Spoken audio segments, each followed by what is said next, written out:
L'atelier se voulait être une rencontre technique entre structures spécialisées et étatiques, les partenaires au développement et la société civile sur la problématique de la corruption. Cette rencontre est à l'initiative de Civis Côte d'Ivoire, une association d'éducation à la citoyenneté, à l'éco-citoyenneté et à la promotion ainsi qu'à la défense des droits humains.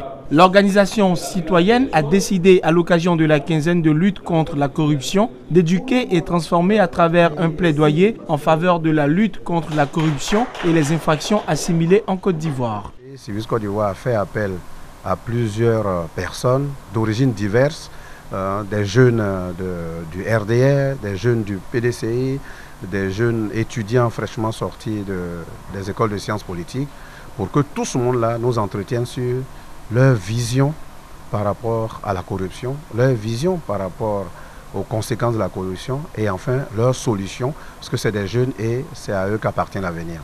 Le thème de la quinzaine est « Ensemble, construisons les institutions et outils en charge de la lutte contre la corruption et les infractions assimilées ». Plusieurs communications sur le sujet étaient au menu de cet atelier. Les participants ont instruit l'assistance et partagé leur expérience tout en donnant des pistes de solutions. En Côte d'Ivoire, il y a d'abord la petite corruption. C'est celle qui s'inscrit dans le quotidien des populations.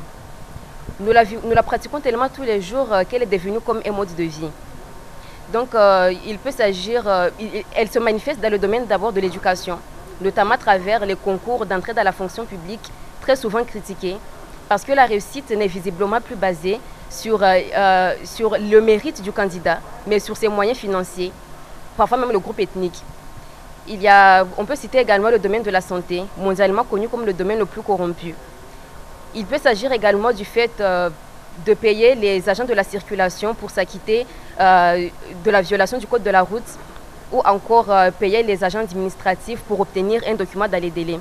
À côté de cela, on a la grande corruption. Elle correspond à tous les délits majeurs qui font la une des journaux internationaux.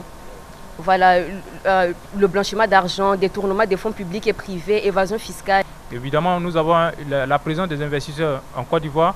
Le signe aussi que les choses sont en train d'être mises en place doucement pour mener à bien cette lutte. Parce qu'un investisseur ne viendra pas investir ses millions, ses milliards, quand il n'est pas sûr d'un certain nombre de garanties, évidemment. Donc nous avons le tribunal de commerce aussi qui est là, qui véritablement est un outil efficace pour la lutte contre la corruption.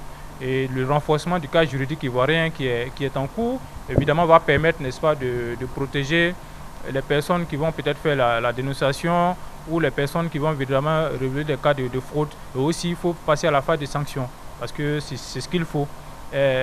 Avoir des hommes corrompus, les maintenir sans sanction, évidemment, nous ne faisons que, n'est-ce pas, laisser grandir la corruption dans notre pays. Les facteurs tels que la pauvreté et l'ignorance des populations en ce qui concerne leurs droits ont été brandis comme des causes de ce fléau. Dans un élan citoyen et participatif, la couleur verte a été adoptée en tant que symbole de cette lutte et une pétition a été lancée.